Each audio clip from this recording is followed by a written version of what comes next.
Good morning, students.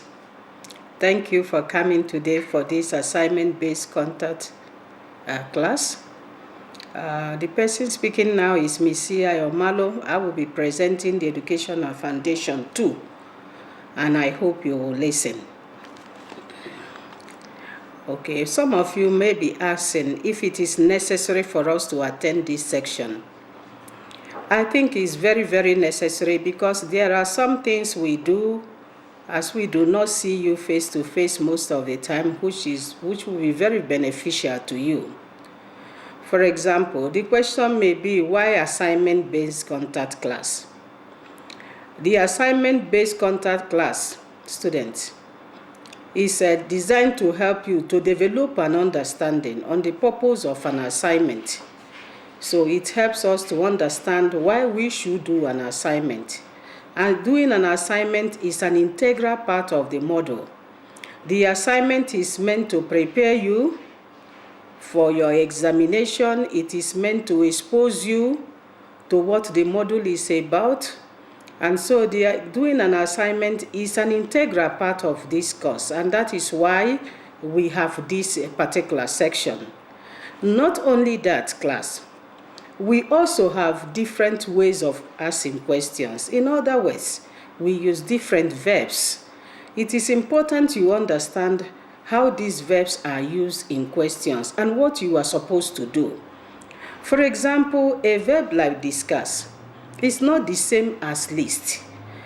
Because sometimes when we say discuss, some of you think we have asked you to list, and you just put points and points and points. Yes, it is part of it, but you haven't discussed anything. And therefore, this section is also meant to expose you on the different types of techniques of asking questions. It is also meant to help you to understand the technical aspect of writing an assignment. An assignment has got format. It has got a way in which it should be written.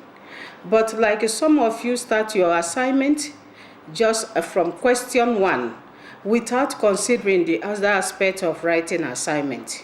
So in this contact section, we ought to also bring to your knowledge on what we are expecting of you when you write an assignment. For example, an assignment is supposed to have what we call a table of contents. And after that table of contents, there should be a clear introduction of what the assignment is about. This introduction is not what you feel. It must relate to the assignment. Then we have the body of the assignment where you answer the different questions.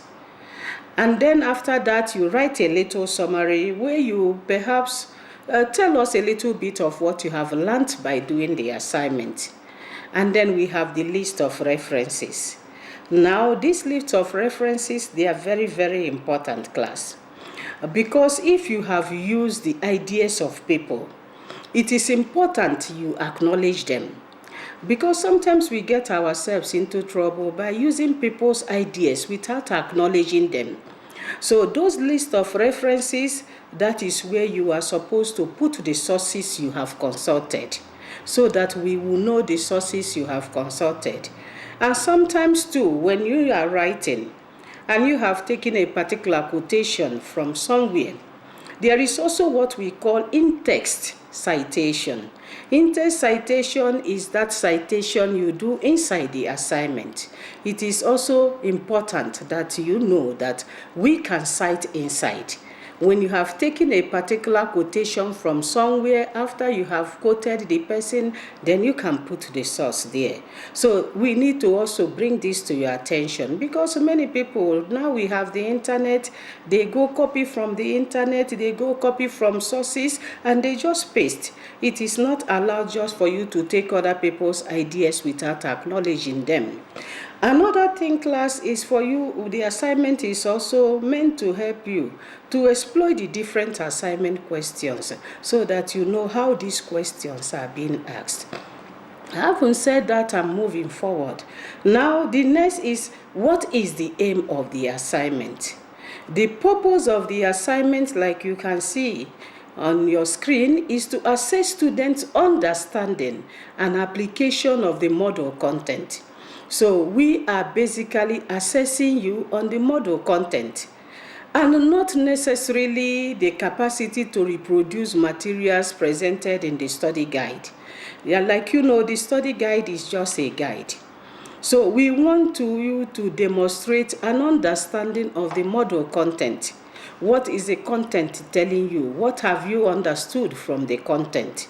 So we are not expecting you to reduce things from the study guide. You go to the study guide and read, and then apply some of the information you have got in there, and also to read broadly. Reading broadly is what is required of you. When you read broadly, you open up your mind and you assimilate more information. The danger of not reading broadly is sometimes you lack ideas. You don't know what to say. But when you read widely, you are able to access so much information. You will even see that you've got a lot of information. You're trying to compress the information you have.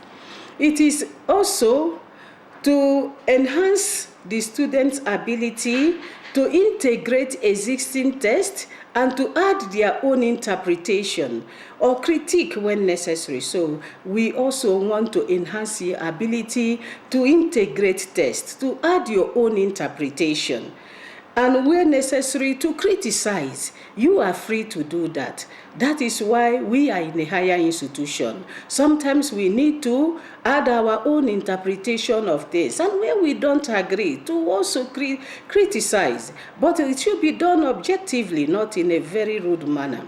To also offer creative solutions to existing problems, that is also part of the aim of these assignments. It serves as a support to students with mastering and application of the learning outcomes.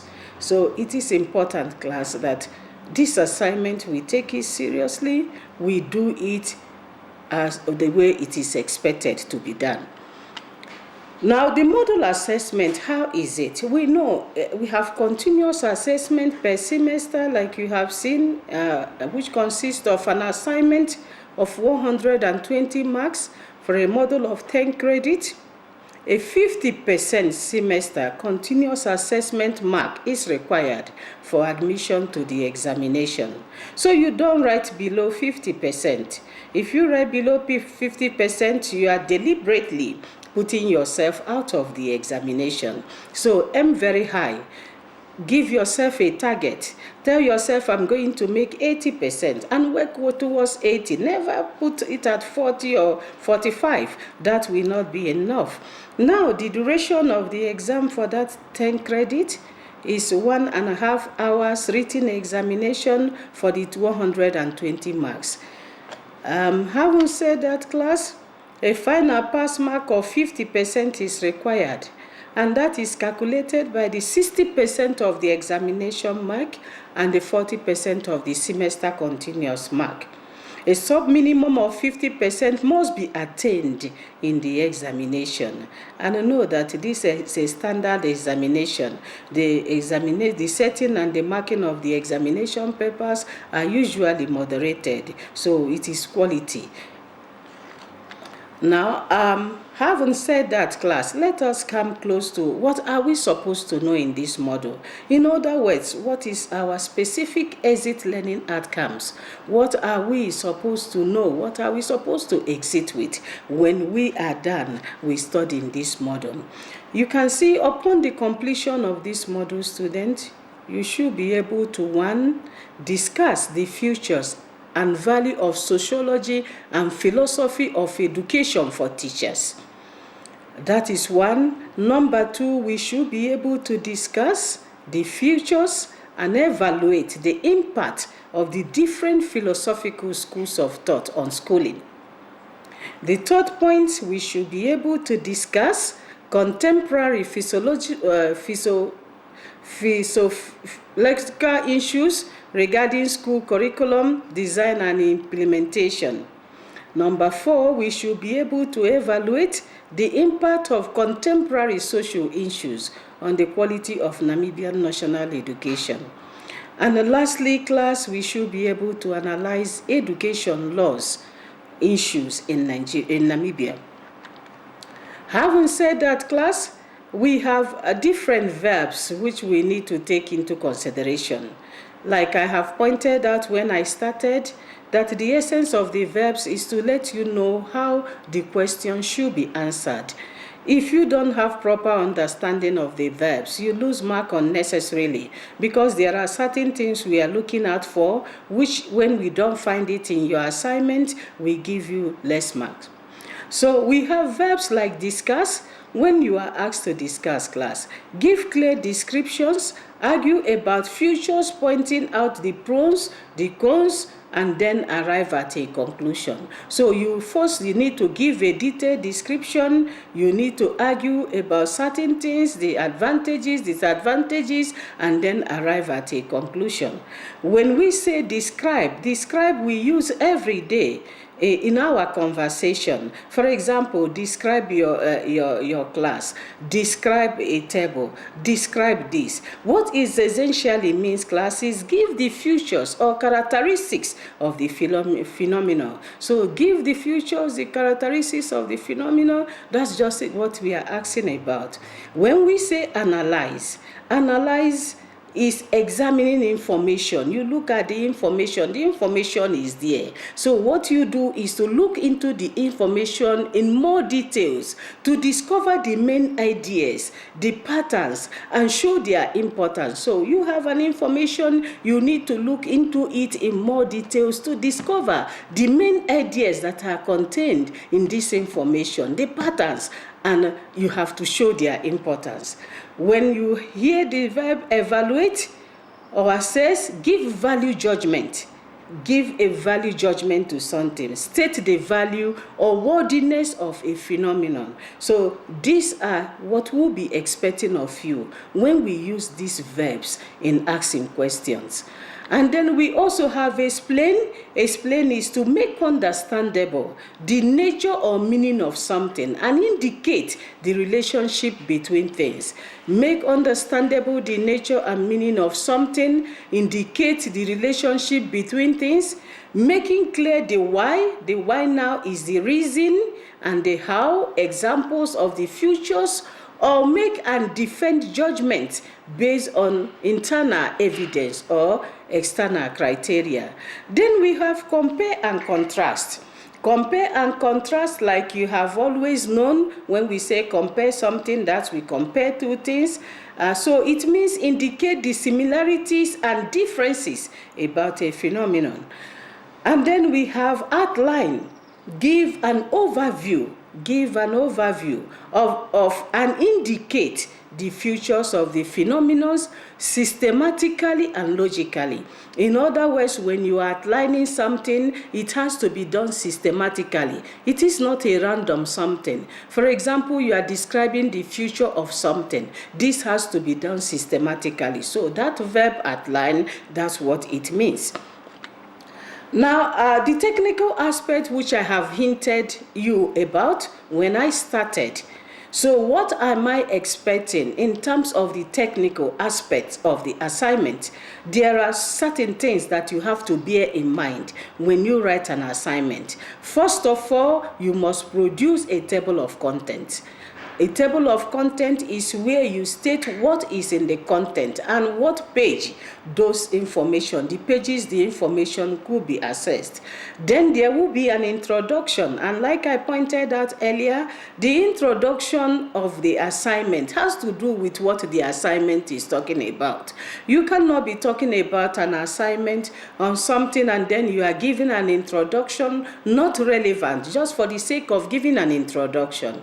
Remember, sometimes we mark these things and we award some marks. So your introduction must be relevant to the assignment given. Now, the responses to the different questions comprising of headings and subheadings. So you now respond when you have given the table of content, you have given your introduction, now you come to the main body of the question. Now you need to separate information using headings and subheadings and make your work neat. Begin a question on a fresh page, make it understandable, use a ruler, underline the main points so that they are visible. Now then, you have to draw a conclusion. The conclusion means highlight important findings of the assignment. The important findings of the assignment you need to highlight here. And then finally, class, the list of references, which I have mentioned before, that you need to compile a list. And this list, class, is not compiled randomly. It has to be compiled alphabetically, starting with the surname of the author. So it means that all the sources having A, you must start with those ones. And then you come to B. So it is not something that is done randomly. You don't just put them anyhow. So you have to do them in this systematic fashion. Now, it is also important that you provide page, you number the pages. The page numbering is important. Sometimes we can make a link or something has fallen out from the assignment yourself you have submitted, and then when we look at the pages, we can say, okay, you have page 1 here, now the another one is page 3, meaning something is missing in between. And therefore, these things, class, it's important you take them into consideration when you are writing an assignment so that we can avoid losing marks unnecessarily. Having said that, there are some learning resources and support which we have here, like the study guide. I have this one, which I want to show you. This is the study guide, pre-primary diploma in education. It's a subject education and foundation too. I have also have the DPP EF2. So this is the study guide I use for most of the questions. So please lay your hands on this study guide if you don't have it, because it contains some answers which you may need in answering your questions. Then we have some reference books like you have seen on your screen. So if you can get hold of Austin, that will also help you in doing the assignment. Now, what is my instruction to you? Your assignment should comply with the following guidelines, class. Please stick strictly to this. The font type is the Times New Roman. The font size is 12. The line spacing is 1.5, and at least 5 references. 5 references. You must read at least 5 references. These references, it could be online journals, sources, it could be journal articles, it could be from books. I don't really have any particular preference. Go get information where you can source them and then put down your references for me. In addition, class, it is also important, very important, that you proofread your assignment. Proofreading is very, very important. When you do assignment and you just submit without going through it, when we mark, that's when you see so many red pens. And those red pens are really very discouraging. And sometimes it even changes the answer to the question. So therefore, it is important that you proofread your assignment for thought, for language, for grammar, typing errors that might have occurred as we type. So you must take care of these things before you submit your assignment. Now, what is our grading criteria? The grading criteria is very explicit, is very clear. What should you do? You must first demonstrate critical judgment and analytical ability to analyze things. You must think critically out of the box. That is what the assignment is about. There must also be rigorous research and information gathering. That's why I said you must consult some sources. Not only 5 sources. If you can go more than that, that will even be more acceptable. So gather enough information as much as possible to keep you writing so that you don't fall short of ideas. And then you have to sequence your ideas logically. Neatness must be taken into consideration. Tippersing and tearing and cancelling we must avoid because they make the work untidy, and many times we don't it doesn't produce quality. It reflects on your personality. Now, the referencing should be according to the publication manual of the American Psychological Association, what we call the APA 4th edition or the latest. Now, having said that, class, I'm going into the assignment discussion, and I want you to listen carefully to me. Now, this assignment, I think I have 6 questions there, and I need you to listen to how this question should be approached. Question number 1, it says, explain the benefits of the following subject to pre-service teachers. Pre-service teachers are teachers who are just registered like you people. Now, what are the benefits of this subject, class? I do believe that when you register for a model, you need to ask yourself this question: why have I registered for this model? What am I going to get from this model? How is it going to enhance me as a teacher?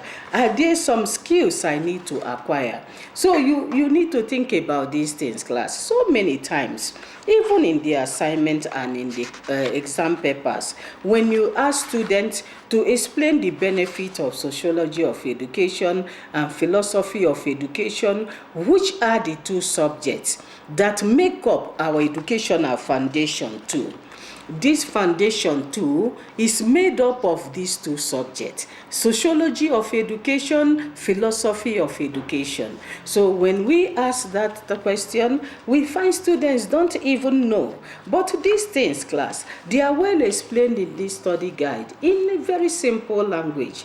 What sociology of education is about, what philosophy of education. It even went to the extent of explaining the benefits of studying these 2 subjects.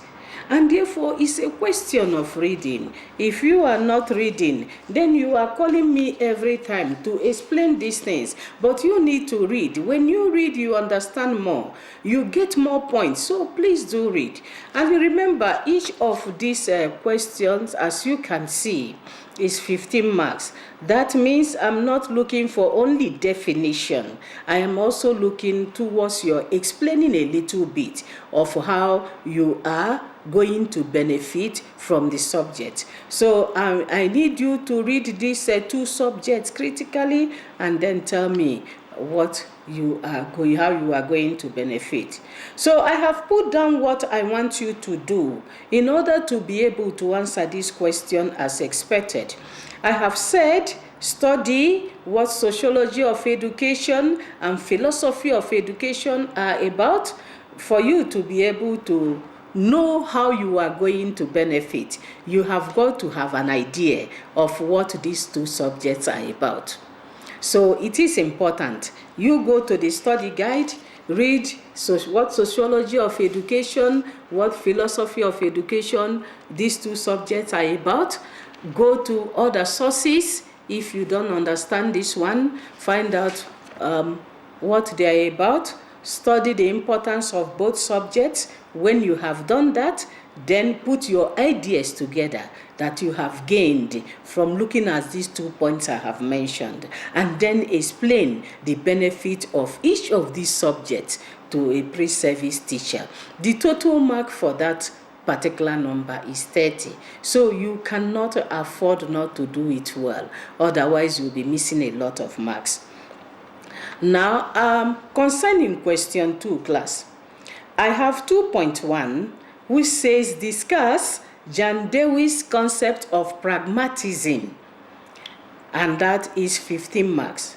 And I have 2.2, explain how you will apply the above concept when teaching your learners. So it is discuss. You need to first discuss the concept of pragmatism.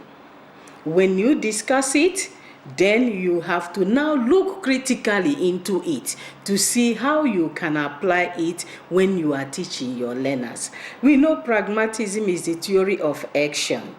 it talks about practicals coming before theory. So this information, you have to look into them in detail.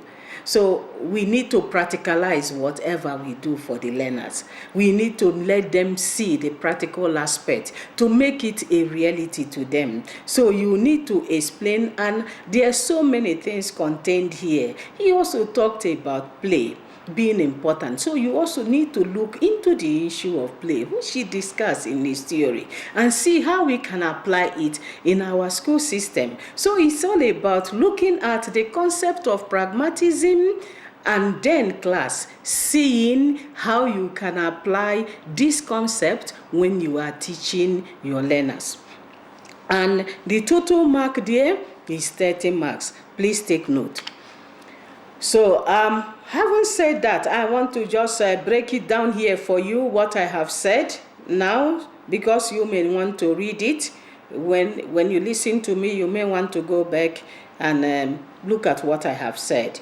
What I have said concerning 2.1, read about John Dewey, read about him, read about his concept of pragmatism, write down all the important points about this concept, then give clear description. As you know, it's a discussed question, it's a higher order question, what the concept is about, pointing out the pros and the cons, and then eventually arriving at a conclusion. Concerning 2.2, think critically about all the points you have noted down about this concept. So looking at 2.2, the concept is explain how you will apply the above concept when teaching your learners. So you have put down certain things when you were looking at the concept of pragmatism. Now you need to marry this concept. You need to look into them critically now to see how you can apply it when you are teaching your learners. You can see I have explained certain things about the concept which can be applied in your teaching. So there are a lot more, and I want you to really exploit these ones and then put them down for me. Having said that, class,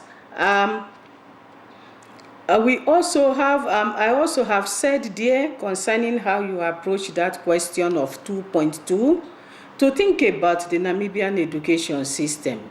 See what you have written down from the concept of pragmatism. Are there some areas we have made use of? Are there certain ideas from this pragmatism that we are using currently in our school system? Or are there still some ideas in teaching learners that we can still incorporate into our school system? So we need to see, are there some areas which we have already made use of when you look at what you have put down concerning this concept of pragmatism? You need to find out, are there areas we have already used in our school system? Are there still some things that we can still incorporate into the system? So all of these ideas, write them down and discuss the areas you think we can use them. Having said that, I have another question, that is question 3.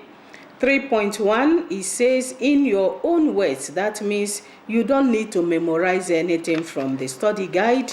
You need to use your own words to express yourself the way you have understood it. Explain the term vulnerability with respect to role differentiation, and that is 6 marks. And that question is also here. I will come to that. The 3.2 class. Explain the implication of such vulnerability on the education of the child in the following areas. 3.2.1, how will it affect the child in terms of discipline? That is 6 marks. Another one, 3.2.2, the emotional support of the child. Another 6 marks. 3.2.3, the role of the teacher in the school. That is 6 marks.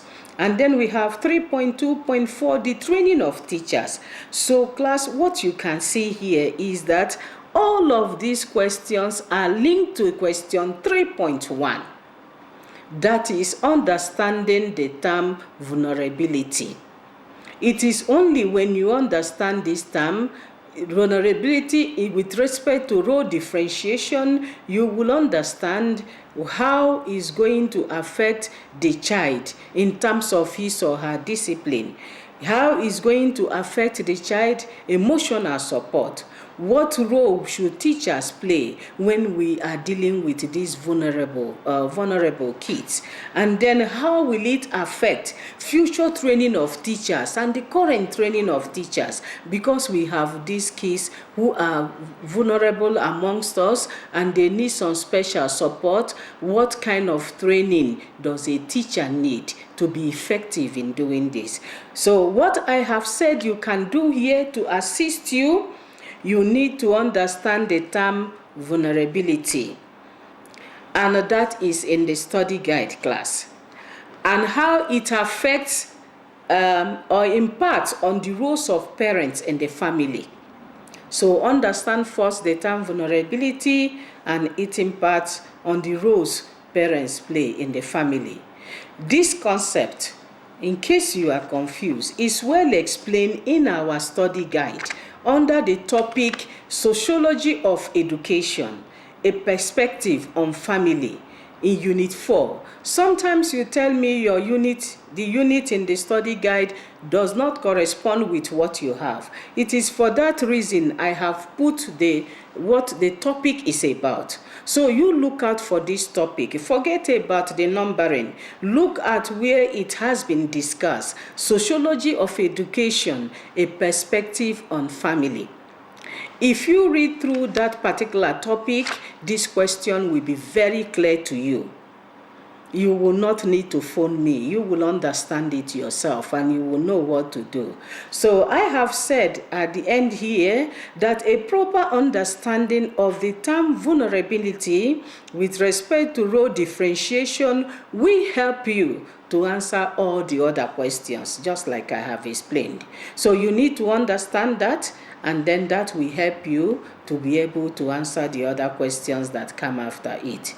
If you don't explain that term very well, or you fail to understand it, it's going to impact on all the other questions because they are linked to that particular concept. So make sure you read widely to understand and come to a proper understanding of what it is before you begin to answer the question. Now, having said that, class, I have also question number 4. Like you know, we said Foundation 2 is a combination of 2 subjects, Sociology of Education and Philosophy of Education. So on the aspect of Sociology of Education, I have questions for you. Now 4.1 deals with that up to 4.3. 4.1 says, what is the focus of Sociology of Education? And 4.2, you need to differentiate between primary, secondary, and tertiary socialization. 4.3 there, socialization is linked to lifelong learning. Socialization has a direct link to long life learning.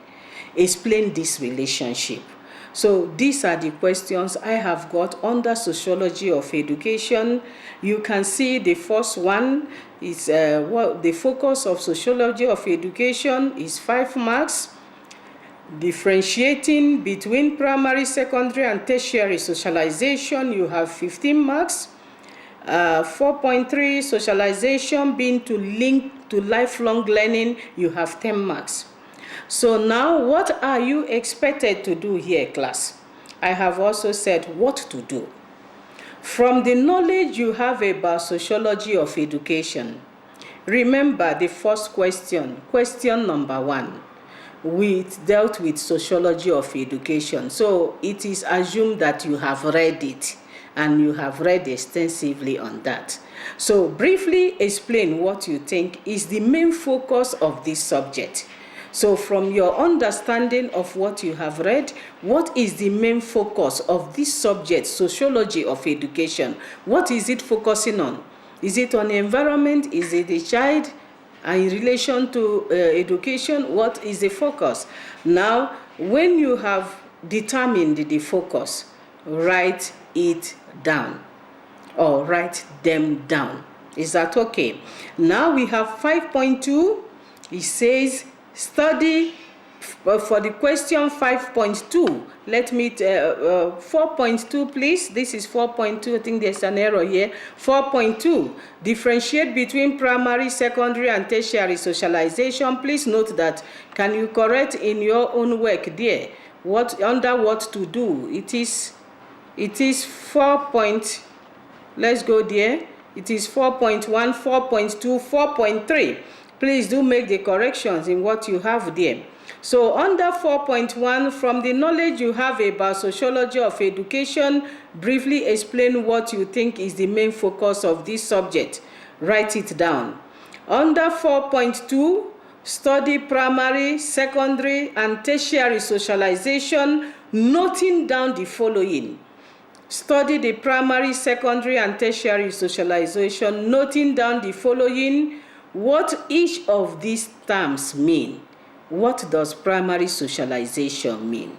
What does secondary socialization mean? What does tertiary socialization mean? So you need to understand them. And where each socialization will normally take place. Where do they take place? The primary, the secondary, the tertiary, where do we have them taking place? So you need to explain all this to me. Now 4.3 here means, let me go to the question, how is socialization linked to lifelong learning? Explain this relationship. So you need to explain why socialization is regarded as a lifelong process. You need to take note of the verb used. You can get some relevant information from the DPP study guide.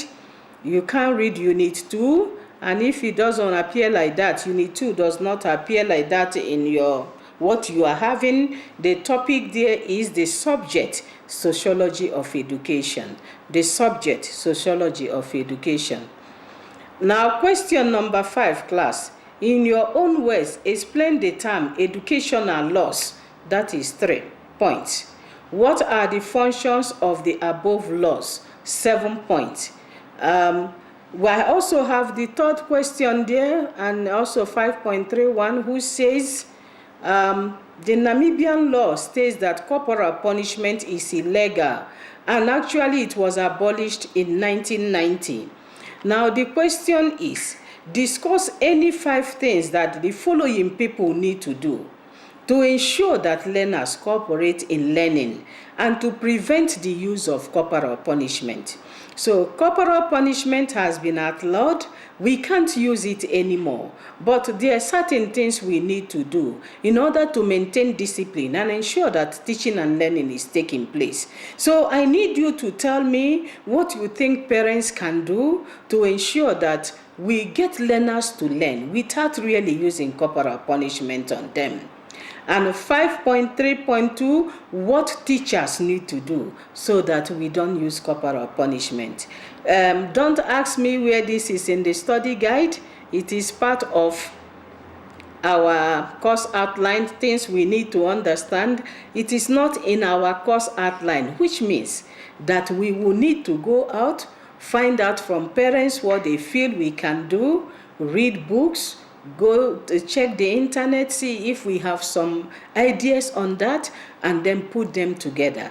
So do not phone asking miss what topic or what chapter. I have told you it's in topic 2, but the topic 2, what you will find there is mostly the educational laws. So it deals about the laws, but those what the parents, what the teachers can do, they are not well explained there. So you need to source information somewhere. So thank you. So I have said it concerning this question now. The summary I have made, which I am leaving for you to read, is think about the laws we have in the country. Why do we have these laws? Write down your thoughts. Then you go to Unit 5 of the DPP study guide on the topic, analysis of educational laws issues in Namibia. Now, concerning 5.1, when you have read that unit, this one that this on analysis of educational law issues in Namibia. You should be able to explain the term educational laws in your own words. Explain using your own words. 5.2, you will need to tell us what you think, why you think we have educational laws. Why do we need these educational laws? Are they really necessary? So I need you to explore that one. So concerning question 5.31 and 5.32, these are not in the study guide like I have said, which means we need to think critically and we need to think out of the box. What do you think that teachers and parents need to do to ensure that learners take their learning seriously so that teachers do not have to make use of corporal punishment?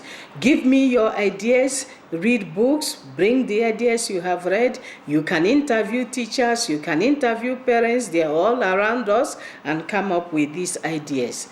I also said you can look into all the options available to both parents and teachers. What are the options now? If we don't use corporal punishment, what are our options?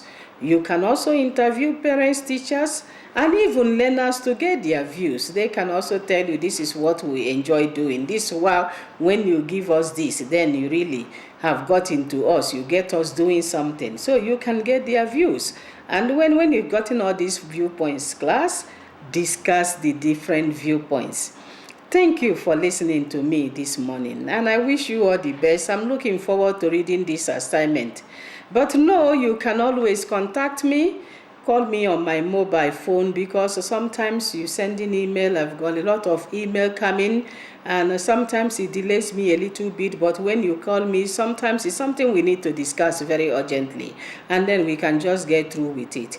And don't be afraid to call. If sometimes you call and I don't respond, I will always call back to get whatever you need to get from me.